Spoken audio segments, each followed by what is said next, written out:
What is going on, everyone? Here for GR Weekly, I am Matt McCarthy breaking down this week 8 action because, oh man, we got one game left after a very up and down sort of week. We had some big blowouts. We had some backup quarterbacks and some odd situations with quarterbacks go on. Guys like Mike White, tripling the score of like Jalen Hurts this week, sort of stuff like that. But while you're here, make sure to like and subscribe and follow both me at Untitled and the Gridiron Ratings Twitter at Gridiron Rating, as well as check out all of our other shows, Getting Defensive and The Slate. Got something going on for you every single day of the week over on the Gridiron Ratings YouTube channel. But let's get right into it because, man, there is, 14 Bills games to break down today. And most of them had some wacky and wild stuff go down. It's never a simple, straightforward day. Like I said, I'm wearing the Vikings on purpose this week because that was an embarrassment of some sort from the Minnesota team. We got to kick it off with the Carolina Panthers and the Atlanta Falcons. So unfortunately, news out of Atlanta, Calvin Ridley, wide receiver for them, is stepping away from football for a certain amount of time. We don't know if it's the rest of the season or maybe a few weeks. We're unsure, but he's doing it for mental health reasons. I think it's very important for someone myself who has dealt with things like that, for him to take time for himself to get right and to figure out what's best for him. And I think it's very important that right now the biggest thing for him is just not thinking of football and not thinking of anything that needs to go on in that sort of realm. Let's just get right with him, and then we'll see him back whenever we do see him, whether it's in 2021 or onward. But breaking down this game, Carolina wins 19-13. A lot of bad play on both sides of this one, unfortunately. Calvin Ridley was the big news breaking at 11:30 yesterday. We don't know if that changed the Falcons' plan ahead of time. I don't know if they were aware of this leading up to that Sunday morning, but we thought there might be more of a focus from Kyle Pitts offensively. Cordell Patterson, of course. Mike Davis had a good game as well for what Mike Davis can do. But unfortunately, so did Carolina, I believe, on Kyle Pitts. They made a note coming after the game. They wanted to shut down Kyle Pitts and shut him down. They did. The only real touchdown, I believe, from the Falcons side came from Cordell Patterson. Both him and Davis had fine games. Tajay Sharp was the direct backup for Calvin Ridley this game. Russell Gage, I picked up in a league where I need some wide receiver help because I had Julio Jones and Antonio Brown not able to play this week. Unfortunately, that did not pay off. Comes away with 0 fantasy points on the day. Super great from him there, Russell Gage. But for the rest of the offense here, we're not particularly sure what's going to go down onward from these Falcons with them not having Ridley. This hurts the overall offense undeniably. That's a big concern for them. But in terms of the rest of the players, Patterson for sure, he's been having a great year. He's counting for, I saw like 40% of his touchdowns over on Twitter. But Mike Davis has just been a low RB2 play between, 10 to 12 fantasy points every single game. If you need a guy like that, Mike Davis is your guy. He will score, more. The one game of 1 point seems like an outlier, but otherwise it's really just those guys. Matt Ryan, I thought was going to be in a good streaming spot. Comes away with under less than 10 fantasy points in this one. Not a good game from him. Carolina, Christian McCaffrey is due to be back either week 9 or week 10. That's great because up to this point, it's just Chuba Hubbard and DJ Moore as the only real recipients of any sort of fantasy points from us. Robbie Anderson took a really big hit in this game. He was down, knocked out with a concussion, I believe. Robbie Anderson is a firm drop for me. You do not need to roster him. We're more than 2 months into the season. I think we've seen enough out of him than we need to. So he no longer needs to be on your roster. Cincinnati versus the Jets. Jets win this game 34-31. And that's just an incredible thing to me. The Jets being the Titans and the Bengals, the former number 1 seed in the AFC, and now the current number 1 seed in the AFC in the Tennessee Titans. With White leading the day in terms of passing yards, 405 passing yards, 511 total yards from the New York Jets side. Definitely elect Michael Carter and Jamison Crowder in this game. Carter, I think, is already in consideration for the best running back in this division, at least from a fantasy standpoint. And it's not really saying too much. The AFC East, not particularly a strong division in terms of its running back crop, but a day with some very head-scratching performances from a plethora of games.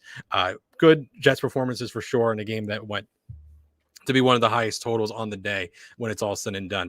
And there was some weird quarterback play. In terms of the top 12, we had guys like Geno Smith, Justin Fields, Davis Mills, Cooper Rush all in the top 12. So there's a good chance that the quarterback you started this week was worse than the guy that was rostered in less than 5% leagues. So that's fun to hear. But Carter and Jamison Crowder, let's think a little bit about what we can take away from them. I think if we're looking about like 75% respectively to what they produced on this Sunday. If we can get that out of them going forward, I think we're pretty happy with that. Carter, the most snaps of all skills players in this game, they are featuring him. He is a featured running back for the New York Jets, especially with no Tevin Coleman even in consideration. Ty Johnson coming in and having some receiving work, has a little bit of production there. Get 400 passing yards will do that to a guy. But Crowder, good production has come in both their wins. If that coincides when they do score, 21 points and scored in both of their wins. Otherwise, it's pretty ugly. If Jamison Crowder is leading them to Jets wins, I think the Jets should do all they can to get Jamison Crowder more involved. Over to the Bengals side, Chase gets a score that pretty much salvages his day. But Mixon, Boyd, Higgins, all great games here. Don't move the needle too far. My concerns of what they are or aren't. This is the first game of allowing 30 plus points. It needed to be a big throw. Everyone's throwing all things out the window. We have to get scores. We have to get touchdowns. Third game of 300 plus passing yards allowed by the Cincinnati Bengals. It was a good defense coming into the game, and they needed to get offense to account for how well the New York Jets were playing against them. That's always something of not a consideration here. But Bengals season low in rushing yards. But Joe Mixon, 2 touchdowns to really account for that. Doesn't affect the real final stat line. You're extremely happy with your day if you started Joe Mixon, which you should have done for sure. This feels like an outlier for a lot of what hanged on the stat line for a lot of these Cincinnati Bengals, especially the downplay of Jamar Chase, Tyler Boyd. I believe even threw for some yards in this game. A lot of weird stuff going on. It was a weird, wacky Sunday, especially this game, Miami versus Buffalo.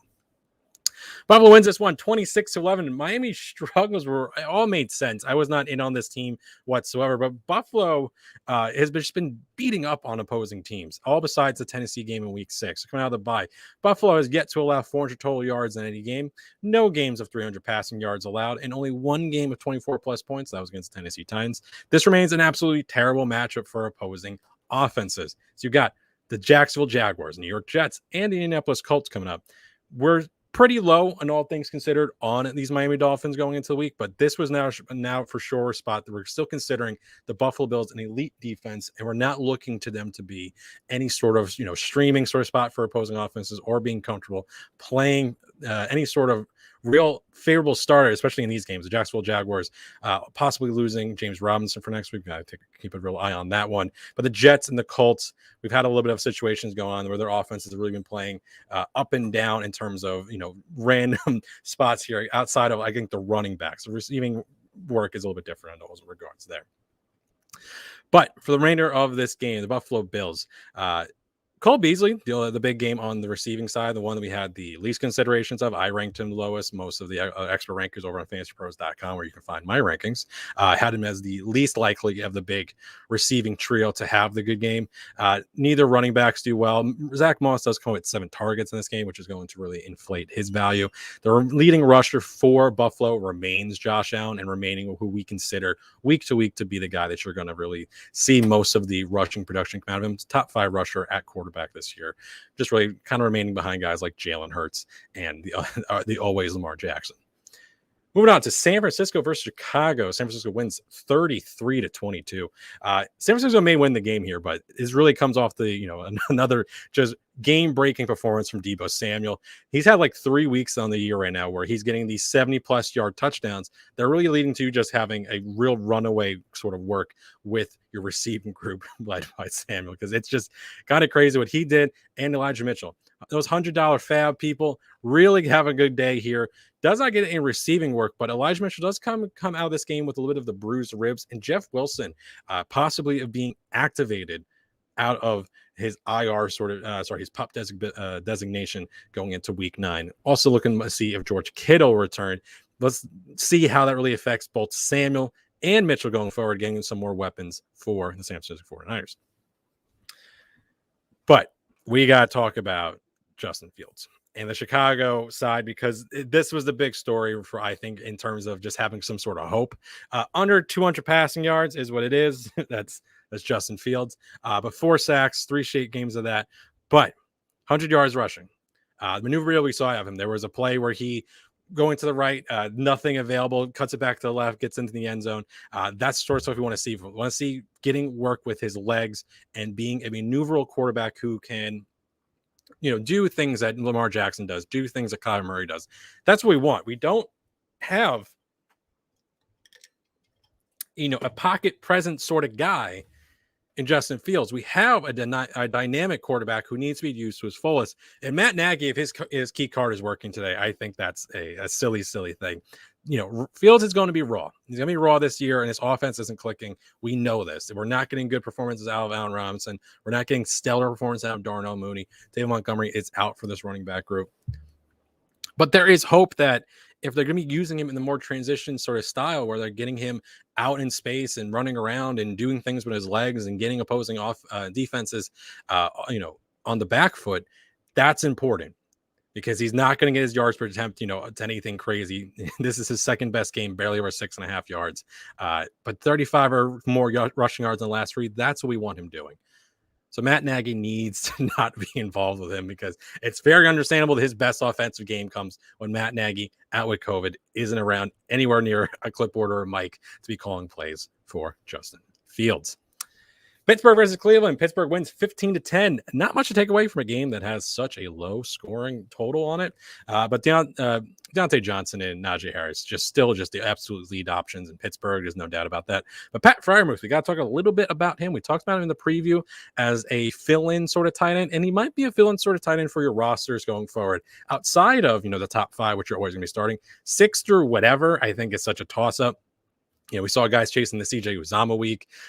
Dalton Schultz and have a great game. Zach Ertz and have a great, Noah Fant in that Denver hellscape that is everyone getting just 3 or 4 targets.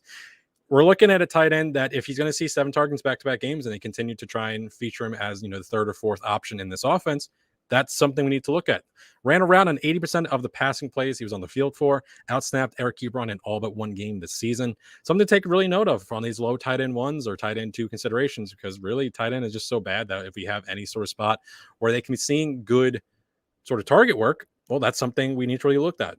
And over on the Cleveland side of the ball, it's a big news later on. It's the title of the show for today. But Adrian Peterson, of course, being signed by the Tennessee Titans. Odell Beckham, I think, is droppable in all leagues. I'm totally fine with that. Dropping him for Adrian Peterson, I think, is a completely fine mood. I dropped Odell, I think, 2 weeks ago during the buy NATO sort of outlook. That was a 10-team league, and I haven't even had an afterthought about it. I have not picked him back up. I've had no desire to do so. He's just not seeing enough work. He's not healthy. Baker's not healthy. That's really just the long and short of it for the Cleveland Browns, especially through the air right now. Philadelphia versus Detroit. This is a bad game. Philadelphia really screwed a whole bunch of us because what are they going to do? Just get all the points to people who don't matter.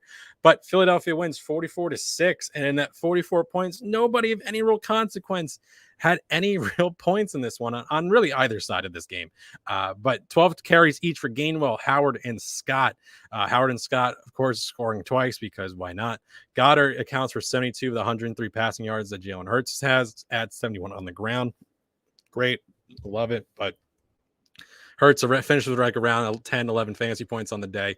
Kind of Gainwell is the low man on the totem pole, apparently, in snaps.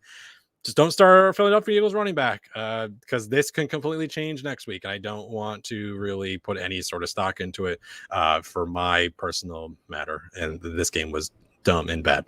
But over to the Detroit Lions side.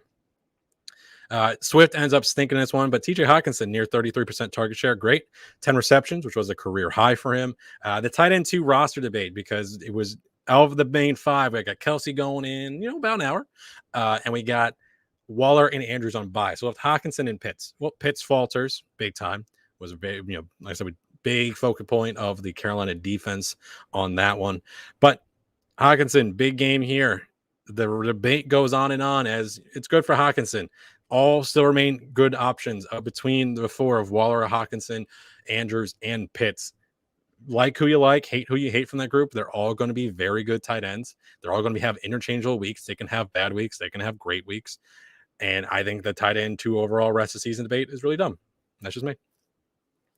Tennessee versus Indianapolis. We got to spend a lot of time on this one. Tennessee wins 34-31 in overtime. Great.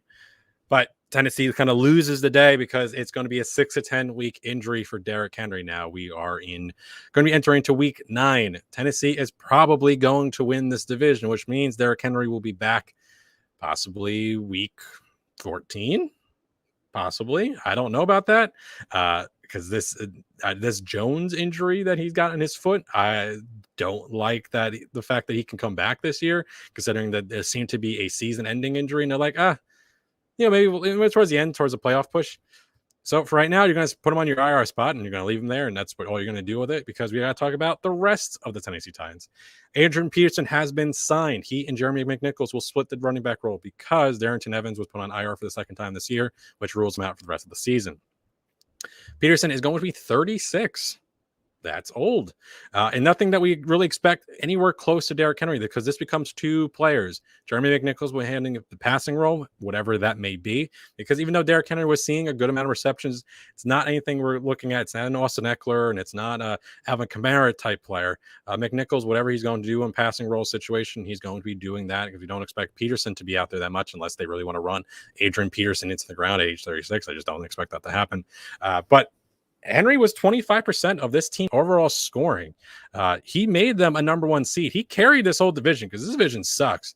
And the Tennessee Titans are now the number 1 seed. He just accounted for so much. He was definitely the offensive player of the year, maybe an MVP type player. Now, in terms of real difference makers in fantasy, there's only 2. Cooper Kupp, who's having one of the best wide receiver seasons in NFL history, and Travis Kelce at tight end. And even then at tight end, you have a crop there of 4 guys who are having good weeks. And I think it's close to what the consistency of Travis Kelce is. We do have 2 guys where if you have both of them right now, congratulations, you're just placing a spot on your mantle, because we just lost a real big difference maker at running back in a season where we're having a lot of issues, A, with injuries, and B, with consistent play out of backfields across the league. Now, let's talk about the receivers. Brown and Julio, I'm not pushing up too much further up my ranks. I saw people now saying A.J. Brown, wide receiver 1, rest of the season. 1, Cooper Kupp exists, so that's dumb. 2, if anything, they should be moving south, because unless this run game replicates 60 to 75% of what Derrick Henry is, I'm not favoring this offense being better. They just got a whole lot worse. You still got to move the ball. You got to get into the red zone. You got to get into the opponent's side of the field. If they're not doing that, if they're not healthy, A.J. Brown, just like Julio, has had his problems staying on the field as well. So I'm not saying that now Brown becomes an amazing type player who's going to get just force-fed targets. I don't know if that's even healthy for a guy like him. So for me, keep them as they were or move them down. I'm not moving those guys up. Tannehill also, I think this does benefit Tannehill, because he wasn't getting a lot of scoring, because we had double digits already in scoring for Derrick Henry on the year. If anything, at least more passing touchdowns overall. Does not mean those are necessarily going to specifically just Julio or just A.J. Brown. Moving on to the Indianapolis side, Jonathan Taylor, 5 straight games of 100 total yards. We've had him in consideration as now the RB1 overall with Kamara, Eckler, Elliott, whoever you want to throw into that funky bunch. But just like the tight end 2 rest of season conversation, I think it's meaningless. These are all very good players. Jonathan Taylor has been great. In Dynasty, it's a different aspect, but we're talking about just redraft. That's where we look at here. So we're not going to be talking about what his outlook is in the second year of his career. Michael Pittman, big breakout game, 2 touchdowns very early in the game. Top 24 consideration, I believe, rest of the way, has already been for me. He's just been really the focal point of this passing offense, because T.Y. Hilton has unfortunately really been unable to stay on the field. Suffers a concussion in this one. Just a disaster of a season so far for him. Thursday Night Football, Indianapolis versus New York Jets. Hard to say he's going to be out there for this one. Rams versus Houston. LA Rams went 38-22. They were winning this game at 38-0 at one point. They were all good besides Tyler Higbee. And they're going to be a even further Super Bowl contender, because they just picked up Von Miller for a 2nd and 3rd round pick from the Denver Broncos. They're all really good. Matthew Stafford is an MVP candidate. Cooper Kupp is now, I think, leading in the offensive player of the year candidacy. Play your Rams. That's a good football team. Moving on. Houston on the other side. Brandon Cook saved by a huge touchdown score way late in the game. Tyrod Taylor expected back soon. Let's see what happens with them when he does return. But the trade deadline is tomorrow. Clock is ticking. And we don't know if David Johnson or Philip Lindsay will still be in town, as it was a really fun little snippets you kept seeing that David Johnson will be featured as the leading running back for Houston. Well, this is how the snaps went out. 30 for Rex Burkhead, 15 for whoever the hell Scotty Phillips is. Cool. Johnson 11 and Lindsay 8. Awesome. This is a really fun backfield. Next week versus Miami. Maybe it's that's a technically competitive game for both sides. So maybe Myles Gaskin and whatever running backs on their side, they'll be having 4 quarters of possible usage. Let's see what happens. Brandon Cook's really only still option for us coming out of the Houston side. Jacksonville versus Seattle. Seattle wins 31-7. Bad game for the Jacksonville Jaguars, but Seattle most likely be possibly with both Russell Wilson and Chris Carson after the Week 9 bye, as Pete Carroll reports that 1, we got the pin out of Russell Wilson's finger. Cool. And 2, Carson's going to try and practice and be out there for Week 10. I don't know how that's going to go because we had reports with the neck issue that he'd be missing the rest of the season. So now this changes a whole lot of things, and we're going to think about this backfield because Rashad Penny will at least say he's not going to be it. So it's either going to be Alex Collins or it's going to be Chris Carson. So at least we have 2 options. Even then, Alex Collins might still be involved because I don't know. They were very worried about him not being able to play the rest of the year, and now he's playing in 2 weeks. So let's see how that all goes. Very empty game otherwise. Basically, all the targets went to just Lockett or Metcalf. It was like 4 targets went to anyone else, which is good for us. Throw your best players. We like that. You're never going to get the Lockett games right. I'm not going to even say that in Week 10, Lockett's going to be a favorable ranking for me with Wilson back, because we can still get some odd inconsistency from him. And Metcalf scores twice. We like these things for sure. Great. Cool. Otherwise, Jacksonville side, James Robinson banged up in this game. They were completely non-competitive. So let's see if that really goes into whether or not he was unable to finish the game. So we'll see what he does in the weeks coming up. But Chenault, he just kind of gets away with people saying that, it's always coming. Wait till next week. He gets a lot of excuses, and it's just not happening so far. Dan Arnold and Jamal Agnew led the team with near 50% target share. Chenault might be a great player. Might be a very dynamic guy. That's awesome. The Jacksonville Jaguars don't particularly care, and that's the issue. Because Marvin Jones is playing a good amount of snaps, but if Chenault's not seeing targets, and is not even seeing the field, that's when it becomes a problem. For me, he's just going to be a flex option at best. I have no certainty in being any sort of excited for this guy at all going forward. Washington versus Denver, next game on the docket. Just got 3 games left. Look at this. Some stuff we have to talk about quite a bit, especially in that New Orleans game. But Washington versus Denver. Denver wins this game 17-10. Starting over on the Washington side, Gibson was out-carried by Jared Peterson and outscored by J.D. McKissick, which would make that 5 out of 8 weeks on the season that McKissick was the leading scorer for these two in terms of fantasy points. The top 12 running back consideration for him is completely dead and buried at this point. But we got to see what happens coming out of this Week 9 bye. Washington will be on bye. Let's see if that gets Gibson right. He's been dealing with this shin issue. I don't know if they're just kind of not playing him full allotment of snaps and touches because of that. But we have to see what's going to go on with them, because we're not getting good running play. We're not getting good receiving play, because currently Washington football team only has 1 passing touchdown or fewer for the entirety per game for the last month. So Heineke really needs to step it up. On both sides, they need to step up, because this Washington defense still one of the more disappointing things in the season. There was one consideration for the top defensive unit going into the year, and now just anyone can do what they want at whim on them.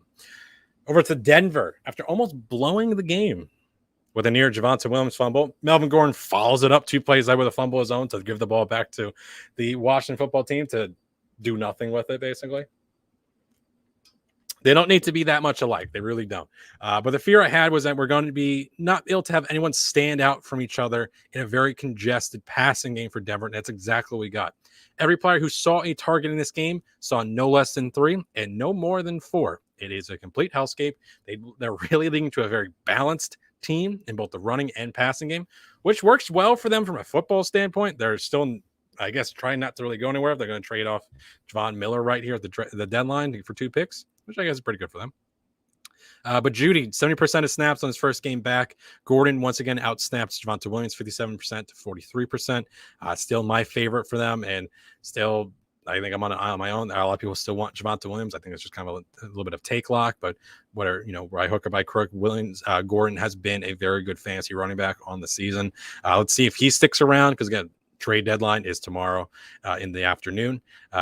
See if he is on the move, and it would definitely help Javonte Williams get into a featured role. It might help Melvin Gordon get into a featured role as well. We might get two very good running backs out of this instead of just having 1.5, 2 halves equal 1, whatever it may be. 2 games. Tampa Bay versus New Orleans. New Orleans wins 36-27. Good for them. In 2 games, got to start on this Tampa Bay side. Without Brown, Mike Evans and Chris Godwin have exploded.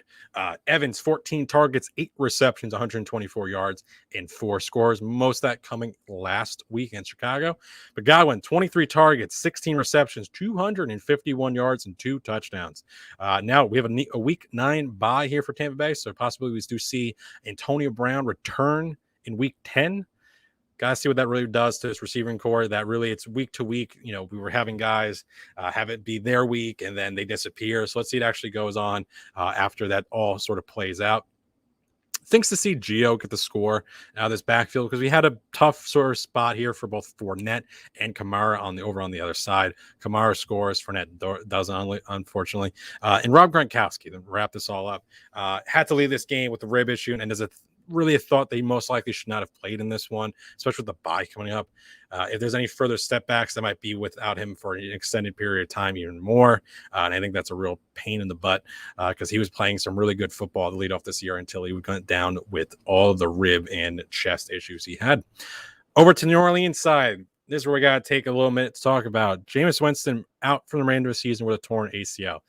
Taysom Hill was hurt for this game, but we'd foreseen him being the starting quarterback when he was return. As of right now, it is Trevor Siemian, the one-time Bronco. But when Taysom Hill was active in 2020, he was a top 12 option, and it's the best pickup for quarterback-needy teams. He's going to mix in, between quarterback 9, 10 to 15 or 16 on a weekly basis. But in terms of fantasy scores from last year, when he was the starting quarterback, they started for 4 weeks, from weeks 11 to 14, 28.6. 20.3, 27.9, and 25.9 were his fantasy totals. His 2 best games there, the 20 and 27 point game, were against Atlanta. Guys just want to preface that for sure. But does not have Michael Thomas as of now. And Alvin Kamara with Taysom Hill last year definitely suffered quite a bit. Fantasy points per game in full PPR, 10.5, 6.2, 17.7, and 22.4. 14.2 full PPR points per game in those 4, well under the 25.2 average he had for the 2020 season, and under his current 19.7 fantasy points per game in 2021. Now, we are beyond whether or not it's going to be Hill or Siemian. It's going to be most likely Taysom Hill when he is active. But we don't get the bye week to kind of get this all figured out. So whenever Taysom Hill does take over, it's going to be, from the practice and the walkthroughs and all that sort of stuff from those weeks going on as their bye. We're way past that. And again, no Michael Thomas to this point for the 2021 season. And let's wrap it up with Dallas versus Minnesota. Minnesota loses 20-16 in a very embarrassing fashion. Couldn't get healthy drives going, less than 200 net passing yards, less than 300 total yards on the game. 1 for 13 on third down. That is going to be a real big issue for me in terms of what you're going to be looking at to get your team in good spots to continue drives and score some points. Compared to the 7 for 14 that Cooper Rush and the Dallas Cowboys did over on the other side, Judge Jefferson was just totally negated by Diggs here, who does get hurt in the game very, very late. Not a single reception for Cook. 2 players in the last drive can't even find the sidelines. Zimmer and Cousins just got beat by McCarthy and Cooper Rush on the other side. Absolutely sad game from them. And then Dallas. I think this is a very big momentum sort of shift for them. Having Dak be ruled out at game time, not being able to go, coming off the bye, getting a win here. Cooper Rush over 300 passing yards. Cooper and Lamb, big nights. We want to see. This is now back-to-back games of Amari Cooper, week 6 and week 8, of having over 3 receptions, because he had a month stretch there just having 3 catches per game. This is very big for him. Minnesota allowed an impromptu 73-yard score from Cedric Wilson. If you're letting things like that go down, Minnesota defense has not been good this year. They also lose Danielle Hunter for the rest of the season with a torn pec. That sounds really painful. We don't like that. But Dak seems to be back on track because he was a game time decision for this one. Should be back against the now Von Millerless Broncos in week 9. And with that, we just hit around a half hour. So we're going to be getting out of here. Again, if you like this or anything else over on the Gridiron Ratings channel, we're over 200 subscribers. We're working our way towards 225 upwards and onwards for sure. If you like that, make sure to follow the YouTube channel. Subscribe over there. Follow me at Methodic1. Follow the Twitter at Gridiron Rating. Make sure to tune in to our other shows, Getting Defensive on Tuesdays and Thursdays, and The Slate with Kyle over on the Saturday.